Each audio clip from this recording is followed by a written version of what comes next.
The Galactic Empire burned Earth's population. Humanity answered with total retaliation. The first warning came not from a military installation, not from a government satellite array, but from an amateur radio operator in rural New Zealand named Priya Mehta. She had been scanning anomalous frequencies for 3 years, a hobby her colleagues at the University of Auckland called eccentric, her family called obsessive, and she called the only honest thing I do. At 3:42 a.m. local time on March 11, 2189, she picked up a structured signal repeating on a frequency that no known human technology used. She recorded it, triple-checked her equipment, and sent a compressed file to the SETI collaborative network with a subject line that read simply, "This is not us." Within 48 hours, the signal had been decoded by 6 independent research teams across 4 continents. It was not a greeting. It was a declaration of jurisdiction. The translation, rendered first in binary and then into 17 human languages simultaneously by the Global Linguistics AI, was chillingly administrative in tone. It identified the transmitting civilization as the Veth Dominion, a word that, the translators noted, had no exact equivalent in any human tongue, carrying connotations of both biological and territorial ownership. The message stated that the third orbital body of the Sol system had been reclassified as acquisition territory under Dominion Expansion Protocol 7. Existing biological inhabitants were designated Category 4, pre-integration lifeforms, and would be subject to processing within one standard Dominion cycle, a period their own documents estimated at roughly 11 months by Earth's calendar. No negotiation was offered. No acknowledgement of response was requested. The message was not a communication. It was a filing notice. The Secretary-General of the United Earth Assembly, a former Kenyan diplomat named Amara Osei-Bonsu, convened an emergency session within hours. The chamber in Geneva was packed beyond capacity. Delegates sat on the floors, stood in the aisles, leaned against the walls. The air recyclers worked overtime against the collective heat of too many bodies in one place and too much fear in one room. Osei-Bonsu had spent 30 years learning how to read a room, and what she read in this one was a very specific kind of terror, not the wild panic of immediate violence, but the slow dread of something approaching that cannot be stopped by any means you currently possess. Because the honest assessment was grim. Earth's military infrastructure in 2189 was not negligible. The Consolidated Defense Fleet maintained 47 capital ships, over 300 support vessels, and a network of orbital platforms that could deliver sustained kinetic bombardment to any point on the planet's surface. A deterrent, originally, against internal conflict that had been quietly repurposed over decades into something approaching a genuine defensive capability. There were railgun installations on the Moon. There were 2 partially operational battle stations in the asteroid belt. There were 12 million men and women in uniform across every nation on Earth, and another 4 million in various reserve and auxiliary capacities. But the Veth signal had originated from a source 14 light-years away, and it had crossed that distance not in centuries as human physics would have predicted, but in what the triangulation data suggested was a matter of weeks. Whatever was coming had drives that made humanity's best propulsion technology look like a child blowing on a pinwheel. General Hideo Nakamura, commander of the Consolidated Defense Fleet, put it plainly in the closed session that followed, "We don't know what they have. We know what the signal tells us about their travel speed, and if that data is accurate, then any fleet they send will outrange us, outpace us, and outgun us by a margin we cannot calculate because we have no baseline for comparison. We are preparing defensive plans. I want to be honest with this body, those plans are contingencies. They are not solutions." The session lasted 19 hours. At the end of it, Osei-Bonsu authorized full military mobilization, the emergency construction protocols that had been sitting in legislative limbo for a decade, and the single most expensive industrial project in human history, the Emergency Fleet Expansion Program, which would attempt to triple Earth's war-fighting capacity in 11 months. Outside the Geneva chamber, civilian life continued with that particular human stubbornness that historians would later describe at length. Restaurants served dinner. Children attended school. A woman in Lagos finished writing a novel she'd been working on for 6 years and sent it to her publisher with a note that read, "I don't know if anyone will be around to read this, but I finished it, and that matters to me." In a suburb of Osaka, a man named Kenji Watanabe spent 3 nights in his garage building a better targeting algorithm for civilian-grade defense drones, because he was an engineer and that was how he processed existential fear, by solving the nearest available problem. Humanity did not collapse. It did not fracture into tribalism or abandon its institutions or succumb to mass panic. There were isolated incidents, there always were, But the overwhelming response was something quieter and more dangerous than rage. People went to work. Scientists pulled double shifts. Shipyards ran 24 hours. Families had dinner together with a new intensity, a new deliberateness, as though each meal were being committed to memory. The Veth had filed their paperwork and expected Category 4 lifeforms to behave as Category 4 lifeforms always had. Compliant.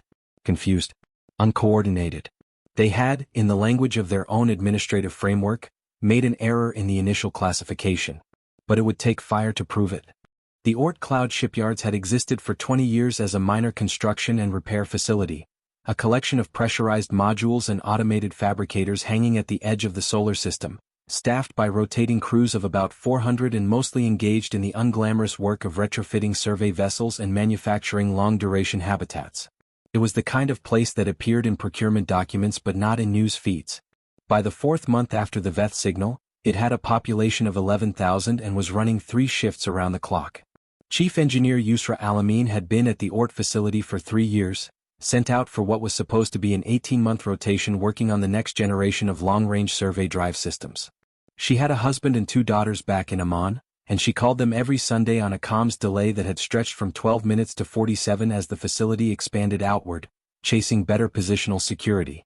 She kept a photograph of all 3 of them taped to the inside of her locker, and every morning before she started her shift she looked at it for exactly 10 seconds, which was a habit she had developed without quite realizing it, some part of her brain insisting on the ritual as a form of anchor.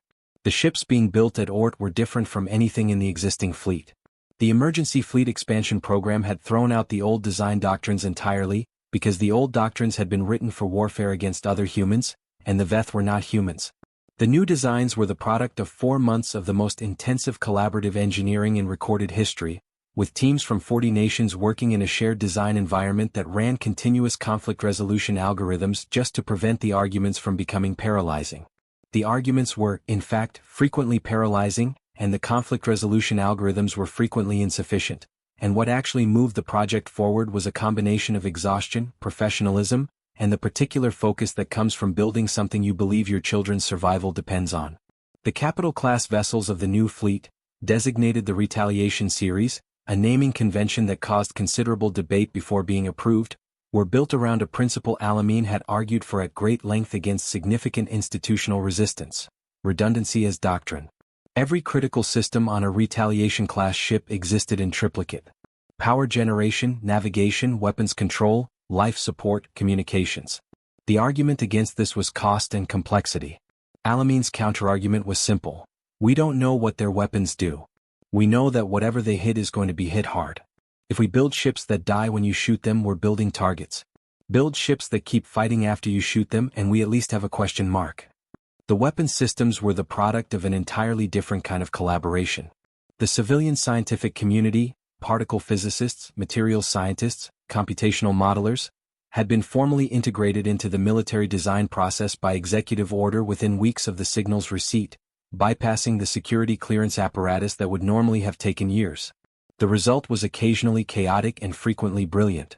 A gravitational distortion weapon capable of shearing a ship's structural integrity without requiring direct impact was proposed by a theoretical physicist at MIT who had been working on a completely unrelated problem in quantum field theory.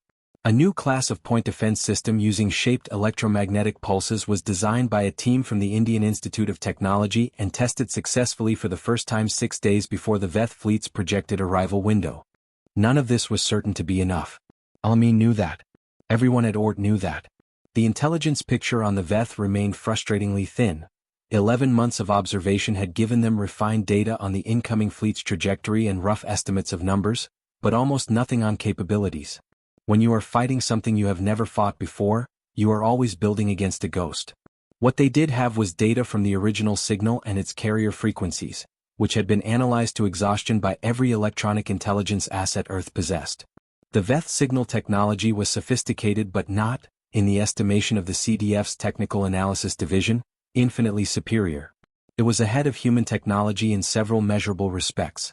In a few narrow areas, particularly in computational processing density, the human systems appeared to be at rough parity, and in at least one area, raw energy-to-output efficiency in directed energy weapons, a team from the European Defense Consortium believed they had actually achieved a modest advantage. It was a thin thread. But humans had historically been quite skilled at following thin threads. The psychological dimension of those 11 months was harder to quantify but impossible to ignore. Earth's population had never been unified in the modern era in any meaningful sense. Politically, culturally, economically, the planet remained a patchwork of competing interests and irreconcilable disagreements. The Veth signal did not erase those disagreements. It did not produce some Hollywood epiphany moment of species-wide solidarity. What it produced was something more mundane and more durable, a shared operational priority. Governments that had been locked in territorial disputes for generations signed mutual defense protocols in 48 hours. Economic rivals pooled manufacturing capacity without negotiating the fine print first, leaving the lawyers to catch up after.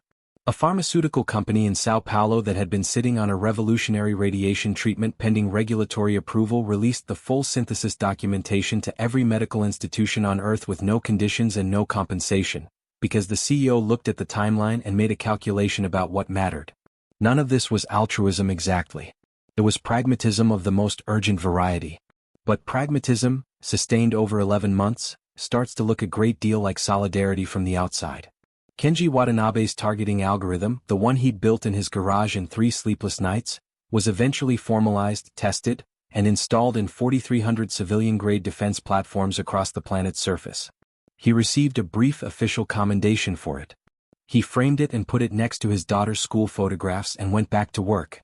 The Veth fleet crossed the heliopause on schedule. The preliminary sensor data from the outer array confirmed what the intelligence estimates had suggested.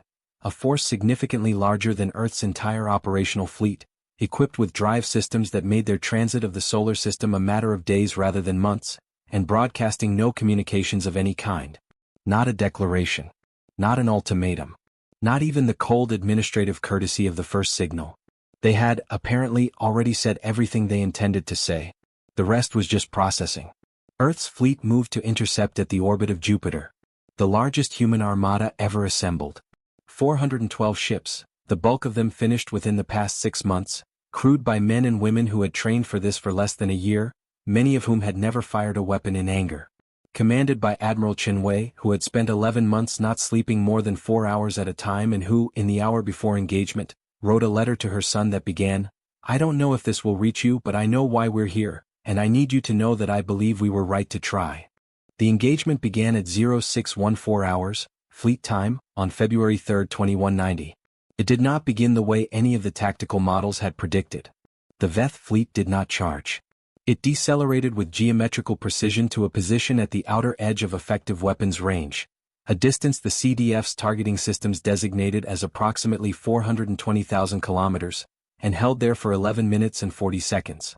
Admiral Chinwei, watching the sensor feeds from the bridge of the EFS Endurance, thought immediately of a chess player settling into their chair.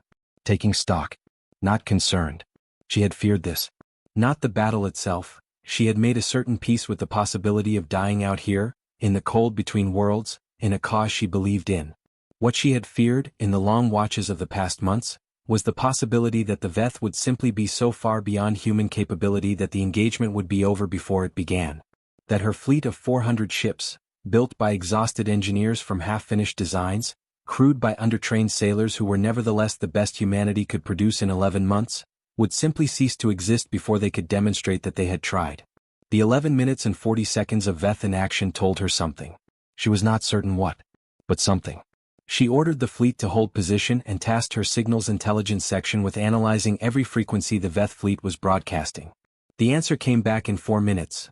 The Veth were communicating extensively across their fleet, on encrypted channels that bore some structural similarity to the original signal. Her cryptographic AI could not break the encryption in real time, but the volume and pattern of communications was itself data. There was, her signals officer reported, more traffic than you would expect from a force that had already made all its decisions. It looked, he said carefully, like a force that was still making them. "They're looking at us," Chinwei said. Her executive officer, Commander Jomo Abiodike, nodded once. "They've never seen us fight before." What happened next became one of the most analyzed engagements in military history, not primarily because of its scale or its outcome, but because of what it revealed about both sides' assumptions. The Veth opened fire first, with a directed energy weapon of a type the CDF had partially anticipated, a coherent particle beam that operated in the X-ray spectrum, capable of delivering catastrophic structural damage to any human ship that it held contact with for more than a fraction of a second. The first salvo took out 7 human ships cleanly. The second salvo took out 4 more. The third salvo was partially disrupted by the EMP point defense systems that the IIT team had designed, and took out 2 ships instead of the projected 8. That third salvo was the pivot point. Not because 2 ships destroyed was acceptable, it was not, and the people who died on those ships were dead just as certainly as the people on the 11 before them, but because the Veth fleet communications traffic spiked sharply in the seconds following it. The disruption had registered. The Veth, whatever their assumptions about Category 4 lifeforms, had not expected the point defense system.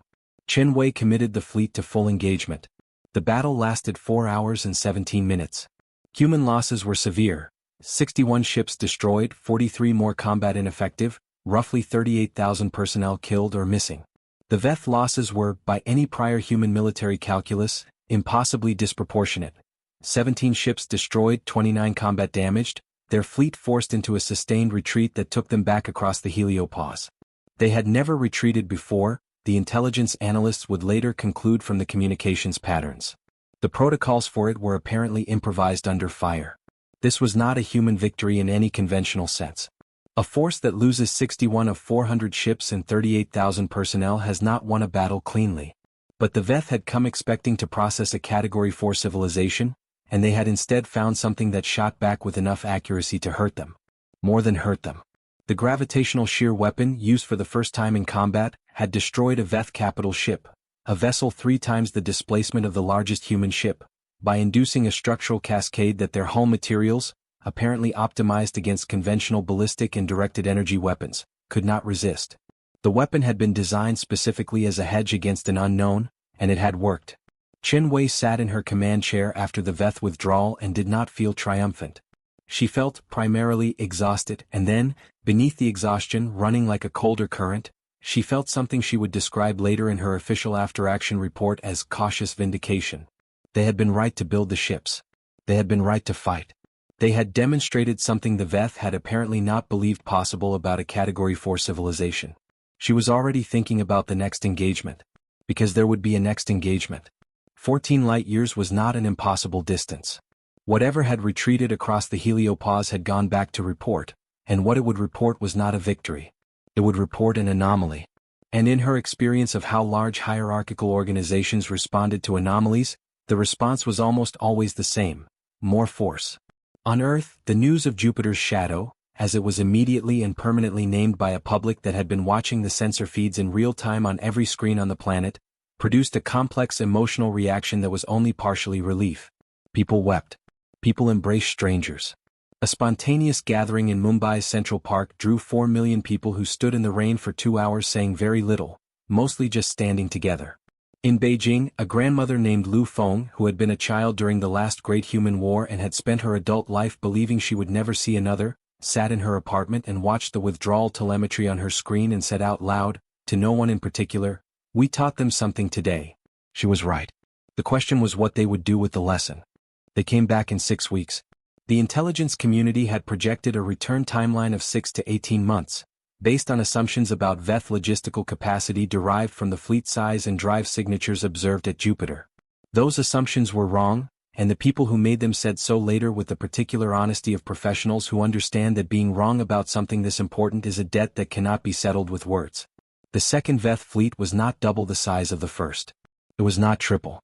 The outer sensor arrays registered it as it crossed the heliopause, 412 ships. Every analyst immediately noted the number with a chill that some found numerologically eerie and others found simply deliberate, and they were not moving on a course for Jupiter. They were moving on a course for Earth. The CDF had been rebuilding since Jupiter. The 61 destroyed ships could not be replaced in 6 weeks. The 43 combat ineffective ships could not be fully repaired. Admiral Chen Wei had 47 fully operational warships, 61 that were operational but damaged to varying degrees, and a further 31 that were technically spaceworthy but not combat capable. She also had the orbital platforms, the lunar railguns, and every civilian asset that had been armed, modified, or simply pointed at the sky in 11 months of frantic preparation. She knew it was not enough. She knew this with the mathematical certainty of someone who has spent 4 months doing nothing but running engagement models and who has not slept more than 4 hours at a time since the first signal. She deployed everything she had on an intercept course and she began composing messages, to her son, to her fleet, to the historical record, because she understood the distinction between fighting a battle you might lose and abandoning the people behind you without making them spend for every meter they advance. The second battle of Earth's approach lasted 9 hours. It was not the clean military engagement that Jupiter's shadow had been, with its defined theater and its tactical lessons and its survivable aftermath. It was a grinding, cascading catastrophe that crossed every boundary military planners used to give warfare a shape and a limit. The Veth had adapted, rapidly and with a specificity that suggested careful study of the Jupiter engagement data. The point defense EMP systems were partially neutralized by a phase-shifting protocol that the IIT team's design had not anticipated. The gravitational shear weapons, deployed early and aggressively, destroyed 16 Veth ships before the Veth countermeasures adjusted. They destroyed 3 after. The orbital platforms held for 4 hours before the first 2 were destroyed. The lunar railguns fired without pause until the power grid that fed them was taken out by a precision strike that the Veth achieved by, the post-engagement analysis would later determine, essentially sacrificing a ship as a ranging instrument. It was a tactic so coldly logical that the analysts who identified it noted it in their reports with a kind of involuntary respect that they themselves found disturbing. 31 ships of the CDF made it through the engagement. 4 of them were Chen Wei's. And then the Veth, their fleet largely intact, began what their administrative doctrine apparently called the reduction phase, the systematic application of directed energy weapons to the surface of the planet below. They were not trying to destroy Earth. The intelligence analysis of the communications traffic, run at maximum priority, suggested they were trying to sterilize it, to render it sufficiently depopulated that the integration process their original signal had described could proceed. They were, in the clinical language of their own protocols, processing. The targeting was not random.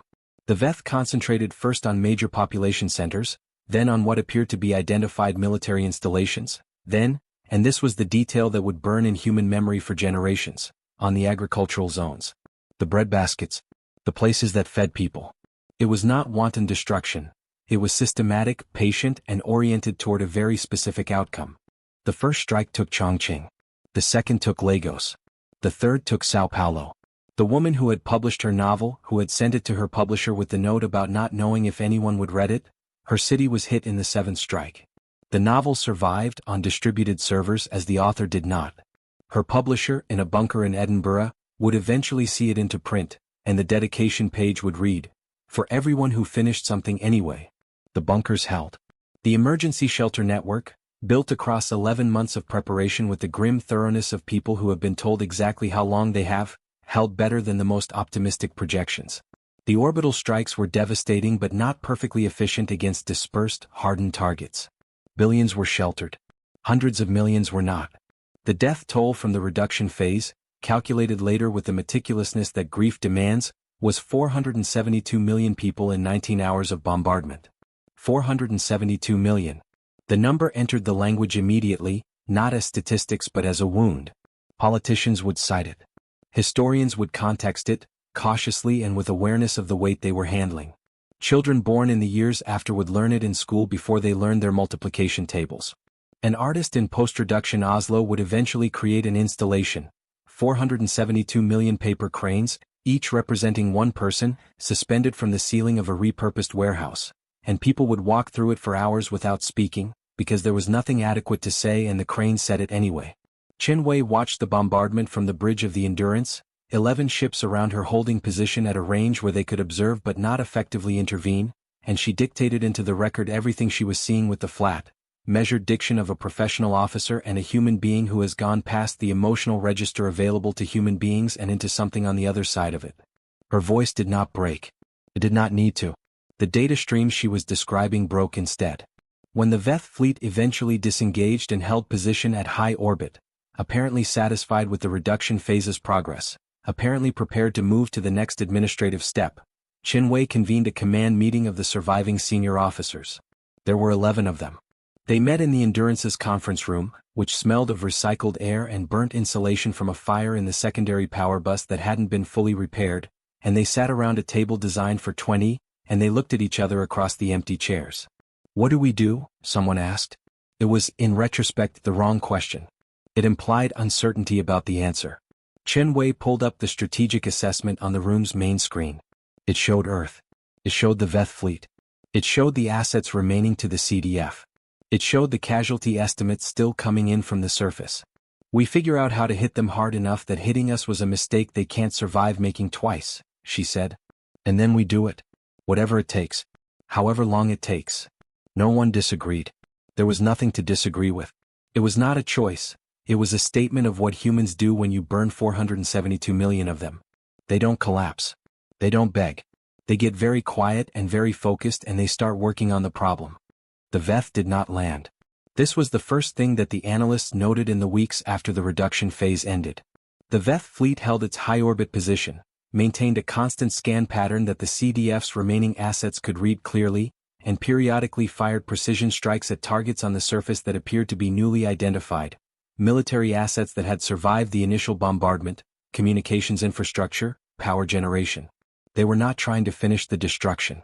They appeared to be managing it, keeping humanity below a capability threshold while the next phase of their administrative process was prepared. This gave humanity time. Not much time and not comfortable time, but time. The CDF's reconstruction effort, conducted in the Ort facility and two secondary shipyards that had survived by virtue of their obscurity, was the hardest industrial project in human history and also the most focused. There were no committee debates now. There was no institutional resistance to unorthodox ideas. When Chief Engineer Al-Amin presented her proposals for the second-generation Retaliation class design, incorporating 17 major lessons from the two battles, including a full redundancy hull segmentation system that effectively allowed a ship to lose up to 40% of its structure without losing combat function, the approval meeting lasted 40 minutes.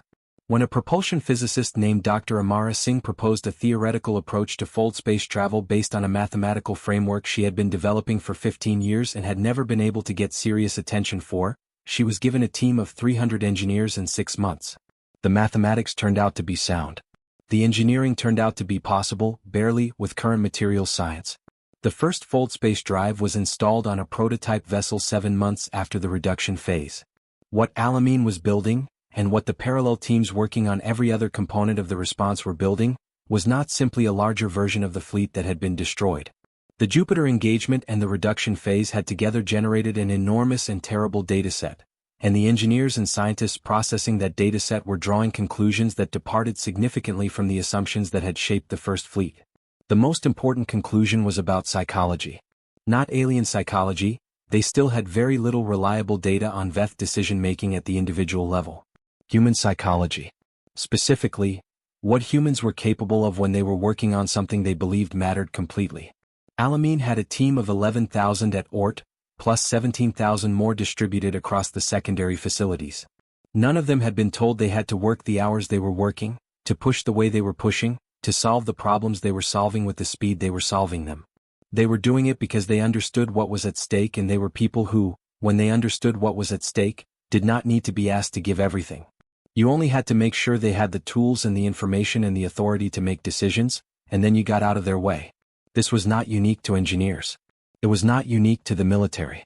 In the bunkers beneath what had been major cities, in the shelter networks in the countryside, in the orbital habitats that had been converted to emergency housing for millions of displaced people, human beings were doing what human beings do when stripped of everything except each other and a clear purpose. They organized. They improvised systems. They taught their skills to strangers. They kept records with obsessive care. A network of civilian disaster coordinators in the former European Metro Zone developed a logistics algorithm for shelter resource distribution that was formally adopted by the CDF Supply Division after a CDF logistics officer named Vasquez spent 3 days watching it work and then wrote a report that began, "I don't know who built this, but whoever they are, they should be running our supply chain." In the bunker networks, a subculture developed around what people were calling the Archive Project. A distributed effort to record everything. Not just the practical knowledge that a rebuilding civilization would need, but stories, art, personal histories, the specific texture of individual lives. People dictated memories into any recording medium available. Children drew pictures that were photographed and backed up to servers in a dozen locations. A cellist in a bunker in what had been Vienna gave concerts by the light of emergency lanterns and recorded all of them, and the recordings were compressed and transmitted to the Ort facility on the next supply run, and Al-Amin played them in the main fabrication bay over the facility's speakers. And the 11,000 people who worked there listened while they worked, and nobody made a comment about it because no comment was necessary.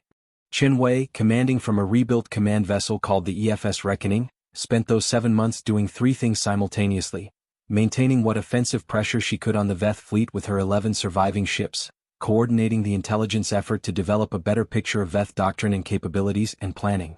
Planning with a thoroughness and a patience that her officers, who had served with her for years, recognized as something new. Not the controlled urgency of Jupiter. Not the grim desperation of the approach battle. Something colder and more methodical. She had been angry, she was still angry at a level she kept carefully internal and professional, because anger that runs you is a liability, but anger that you run is a fuel. But the anger had been refined into something more useful. Into the specific, detailed work of figuring out how to make the Veth regret the reduction phase in terms they could not ignore. The intelligence picture slowly improved. The Veth communications traffic was still encrypted, but months of collection had given the AI models enough volume to begin identifying patterns. Not content, but structure. The traffic patterns suggested a hierarchical command structure with a high degree of centralization. Decisions made at the top, transmitted down, executed with minimal local modification. This was, Chen Wei noted when the analysis was presented to her, both a strength and a weakness. It meant Veth tactical response was highly coordinated. It also meant that significant disruption to the command structure would not be compensated for by local initiative. They're not used to improvising, Commander Abiodike said. They've never had to, Chen Wei said. Category 4 civilizations don't make them improvise. The Fold Space Drive prototype completed its first successful test jump on the 214th day after the reduction phase. It jumped 5 light seconds, held the spacefold for 3 seconds, and returned to normal space with all systems functional and the crew shaken but unharmed. Dr. Singh, watching the telemetry from Oort, said nothing for a full minute and then said very quietly, "It worked." The team around her did not cheer. They cried, most of them, and then they went back to work because there was more to do and they now knew it was possible. By month 8, there were 40 ships equipped with Fold Space Drives. By month 10 there were 117. By month 11 the second fleet was ready, and it was nothing like the first.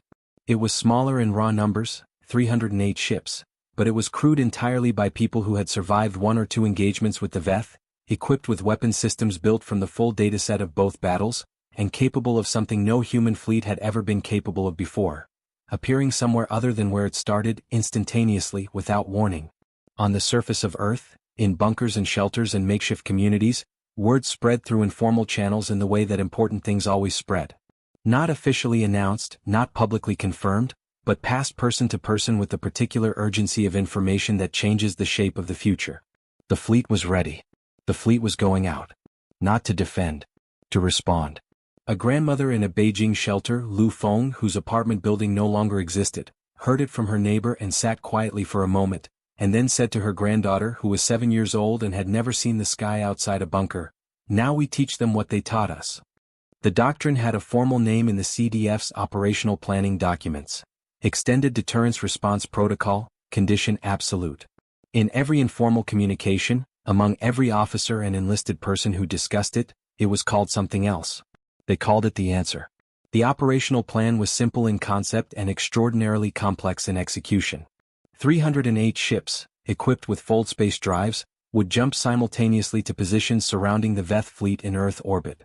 They would achieve this surrounding position in 3 coordinated waves, each wave covering a different arc of approach, each wave timed so that the Veth would be engaging the first wave when the second wave appeared, and engaging the second when the third appeared. No single coordinate to defend against. No clean firing solution. 308 ships appearing out of empty space and opening fire before the Veth sensors could fully process what was happening. The second component was longer range. Intelligence had, over 11 months, triangulated the origin point of the Veth fleet with increasing precision. They could not be certain of the Veth homeworld's exact location, but they had a high-confidence target zone. A system 14 light-years away, spectral type consistent with habitability, broadcasting on the same frequency family as the original signal. A second, separate force of 41 ships equipped with enhanced Fold Space Drives capable of longer jumps would execute a strike on that system's outer infrastructure. Not the inhabited world itself, not because the option was off the table in operational terms, but because Chen Wei had made a specific command decision that humanity would not begin its career as an interstellar military power by destroying planets. Would be remembered. by whatever civilizations were watching, if any were, by whatever humans came after. You get to decide once what kind of thing you are, and she had decided.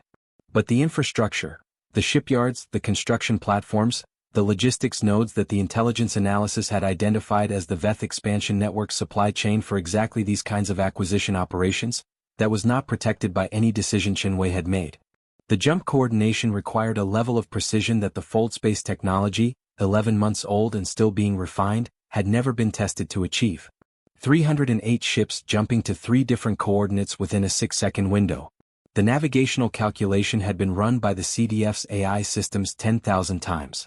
The error margin was, the chief navigator reported to Chenwei, within acceptable parameters. She asked him to define acceptable. He said, with the honesty she had specifically selected him for, if everyone does their job correctly, we'll lose maybe 8 ships to jump error. If someone makes a mistake, it could be worse. She thanked him and told him no one was going to make a mistake. She did not fully believe this. She said it because the statement itself had a function, and the function was not deception. They jumped on March 3, 2191. Exactly 13 months after the reduction phase ended.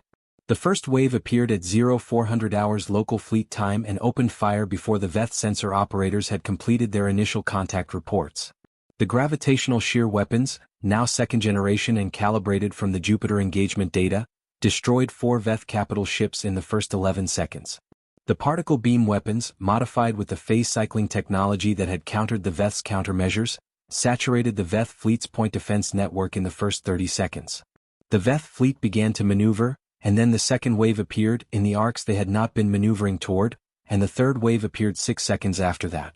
The Veth communications traffic, monitored in real time, spiked to levels the analysis AI had never recorded. The pattern analysis unit on the Reckoning's intelligence deck reported to Chenwei 30 seconds into the engagement, "We're seeing communication structures consistent with emergency protocol activation. They're trying to reach a higher command level."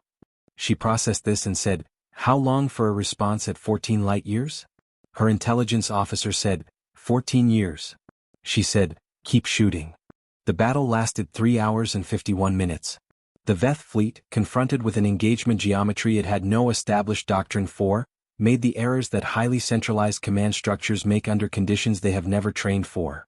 It overcorrected, it sent contradictory positioning orders, it concentrated its fire on the most visible threat rather than the most dangerous one, which was never the same ship twice.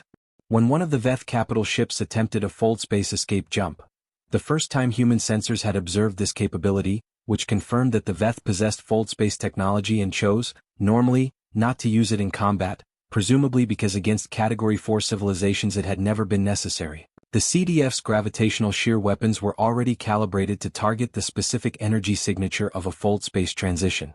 The escaping ship did not complete its jump.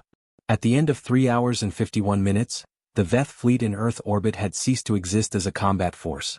41 ships destroyed, 38 captured intact or nearly so, an outcome that had not been planned for but which Chenwei adapted to with the flexibility that the Veth's centralized command had not managed. She ordered the captures secured and boarded before any further damage was done, and she assigned her best intelligence teams to the captured vessels immediately, because an intact Veth ship was worth more to the long-term security of humanity than a destroyed one, and she was already thinking about the long term.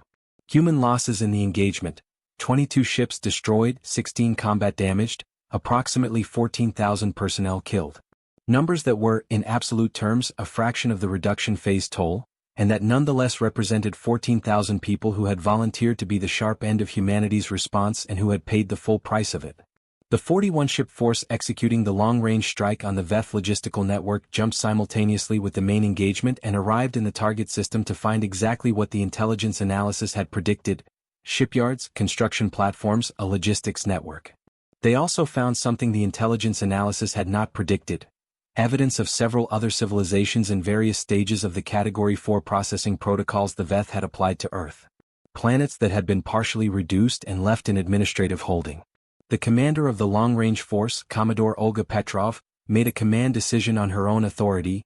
There was no time to consult Chenwei, who was 14 light-years away fighting her own battle, and attacked the Veth infrastructure while simultaneously transmitting on every frequency available, to every planet she could identify, a message that said, "We are from Earth. We know what they did to you. The infrastructure is burning. You have time. Use it. She did not know if anyone received it. She did not know if the other Category 4 civilizations had the capability to use the time she was buying them. She did what she could with what she had, which was all any of them had ever been doing. The Veth shipyards burned. The construction platforms burned. The logistics nodes burned. When the 41 ships jumped back, they left behind a ruin that the intelligence analysis later estimated would require a minimum of 50 years to rebuild, and which would make the kind of casual, confident acquisition operation the Veth had launched against Earth operationally impossible for a generation. On Earth, in the bunkers and shelters, people watched the battlefields in silence, and then not in silence, and then in a sound that had no single word to describe it: grief and relief and exhaustion and something older and harder. That is what humans feel when the answer they gave was sufficient. The bunker doors opened, globally, over a period of 3 weeks in March and April of 2191. Not all at once. The surface assessment teams went first, then the environmental clearance teams, then the first civilian volunteers, and finally, in an orderly process that the emergency administrative networks had been planning since the second month of occupation, the general population. What they found was not what had been left. 40% of the planet's surface-level human infrastructure had been destroyed or rendered unusable by the reduction phase. Major cities existed as navigable ruins. Agricultural zones that had been specifically targeted required years of remediation before they could be productive again. 63% of the pre-bombardment power grid was offline. The transportation network was fragmented. The supply chains that had fed 8 billion people in the pre-signal era were gone, and rebuilding them would take years of coordinated effort that could not begin until the people doing the coordinating were out of the bunkers and could see what they were working with. Priya Mehta was among the first civilians cleared to go above ground in her region of New Zealand. She had spent 15 months in a shelter network outside Auckland with 4,000 other people, had coordinated the local archive project, 1,100 hours of recorded personal testimonies, 5,000 children's drawings, a complete backup of the University of Auckland's research databases that she had personally carried on a physical drive in her bag the night the bunkers sealed, and had continued scanning anomalous radio frequencies from a salvaged receiver because the habit was too deep to abandon, and because she had, in the months underground, developed a philosophy about it. The universe was not empty of voices, and the correct response to that fact was not silence. She walked out onto a hillside in the early morning, and the sky was the same blue it had always been. Radiation assessments confirmed safe levels, the atmosphere had not been meaningfully disrupted, and the city in the valley below was partially standing and partially not, and the morning birds were making the morning bird sounds that morning birds make regardless of what humans have done to each other or had done to them, and she stood there for what she later described as about 20 minutes, though her log showed it was closer to 45, and looked at all of it. She wrote about it afterward, in the essay collection she published 2 years later that became one of the defining texts of what people were already calling the Reconstruction era. It was not beautiful, she wrote. It was damaged and half-standing and wrong in 100 ways I could identify, and probably 100 more I couldn't. But it was there. We were there. The birds were there. And I thought, this is where the work starts. Not the fighting. The fighting was necessary, and I am glad the people who could do it did it, and I think about them every day. But the fighting was always in service of this moment, of standing on a hillside in the morning and looking at what is damaged and beginning, because there is nothing else to do, to figure out how to fix it. The reconstruction took 20 years by the most conservative definition. Some things took longer. Some things, the 472 million, could not be reconstructed at all, only remembered, which is a different task and one that the archive project had prepared for with the thoroughness that grief demands. Chief Engineer Yusra Alamin returned to Amman 14 months after the bunker doors opened and found her house intact, structurally undamaged, sitting in a neighborhood that had lost 6 other houses to blast effects from a strike on a communications node 4 kilometers away. Her husband and daughters had been in the bunkers 2 kilometers from where she'd grown up. She had called them every Sunday on a comms delay that had expanded and contracted as the crisis progressed, and she had looked at their photograph every morning before her shift. And when she saw them in person for the first time in 3 years, she did not say anything that would later be recorded or remembered. She just held on to them. She went back to work the following month. There was, as there was for everyone who survived, more to do. The captured Veth ships yielded, over 5 years of intensive analysis, a reasonably complete picture of Veth technology, doctrine, and administrative structure. The picture was not uniformly flattering to human assumptions. The Veth were old, civilization ally old, with a history spanning what the biological record suggested was 40,000 years, and an expansion record that included the processing of more than 200 Category 4 civilizations. They were genuinely, technically sophisticated in ways that humanity would spend decades understanding and attempting to replicate. They were not cartoonishly evil. Their administrative framework appeared to operate on a logic that was internally consistent and that had, for 40,000 years, encountered no reason to revise itself. They had simply never met a Category 4 civilization that did what humanity had done. The Veth did not attempt a third engagement. This was the subject of considerable strategic debate. Was it caution? Logistical constraint following the destruction of the supply infrastructure? A doctrinal review triggered by the first combat losses they had sustained in their expansion history? The Intelligence Division's best assessment, rendered 18 months after the battle, was probably all three in proportions they could not confidently determine. What they could say was that the Veth communications traffic from the target system had changed in pattern significantly. The administrative certainty of the original signal, the filing notice tone of it, the assumption that Category 4 lifeforms would not require serious engagement, was no longer present in what they could read. The Veth had updated their assessment of humanity. The specific content of that update remained for now unknown. It was, the analysts agreed, something to monitor. Admiral Chen Wei testified before the United Earth Assembly's Commission on Post-Conflict Security 6 months after the battle. She sat at the witness table in what had been rebuilt of the Geneva chamber and answered questions for 9 hours, with the patient precision of someone who believes the record matters and intends to set it accurately. At the end, one of the commissioners, a young woman from the Philippines named Representative Dalice Santos, who had lost her entire home district in the reduction phase and who had been elected to fill a seat vacated by a delegate who died in the bombardment, asked a question that was not on the prepared list. "Admiral," Santos said, "do you think they'll come back?" Chen Wei considered the question with the same care she gave to all questions. "I think they will eventually try something," she said. "I don't know when. I don't know in what form. I know that we hurt them badly enough that they'll think very carefully before they try anything that looks like what they tried before." She paused. "But that's not what I think matters most." Santos waited.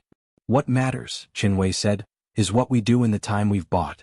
Whether we become something that any civilization, anywhere, has reason to respect or fear or both. Whether we find the other civilizations they were processing and offer them something better than what they were going to get. Whether we build something worth defending." She looked at her hands for a moment. "We spent 11 months building a fleet and we built a good one. We need to spend the next generation building a civilization worth the fleet." It was not, she was aware, a policy recommendation that fit neatly into a strategic framework. It was the thing she had been thinking for 3 years, since she had first read Priameta's decoded signal and understood what was coming, and she was saying it because the commission had asked and the record was being kept and someone ought to say it directly. Outside, in the April light, the city of Geneva was being rebuilt. Scaffolding ran up the sides of the old UN building. Construction crews in yellow vests moved across a site where 3 blocks of residential housing had been destroyed and were being replaced by something taller, more permanent, designed by an architect who had spent the occupation underground drawing plans for exactly this moment. Kenji Watanabe's targeting algorithm, running in 4,300 defense platforms, had been updated 17 times since its initial deployment, each update incorporating lessons from the 2 battles, each update developed by an expanding team of engineers who had started with his original garage draft and treated it with the respect due to a thing that had worked when it was needed. He had never met most of them. He would never meet most of them. The algorithm ran, and the platforms held their positions, and somewhere in the outer solar system the first fold space relay station was being installed, the first node in a network that would eventually, it was planned, reach beyond the heliosphere and into the spaces between stars. Earth was not safe. No honest person looking at the situation claimed it was safe. The Veth existed. 14 light-years was not a comfortable margin. The 200 civilizations they had previously processed had presumably not been warned, and some of them might be looking at Earth the way Commodore Petrov had looked at them, as something that got loose and might be approaching. The universe, it turned out, was more populated than the pre-signal era had assumed, and most of the population had not been consulted about whether humanity's continued existence was convenient for their plans. But Earth was there. The birds were making their morning sounds. The bunker doors were open. The work had started. What the Veth had intended as a processing protocol had produced something they had not catalogued in 40,000 years of expansion. A Category 4 civilization that had looked at the paperwork declaring it a resource to be consumed, and had written its response not in words but in the burning of their shipyards, the capture of their ships, the survival of its people, and the quiet, implacable intention to be present, building, remembering, planning, when whatever came next arrived. The VETH had called it Category 4. They had meant it as a terminal designation. It turned out, in the long accounting of things, to be a starting point.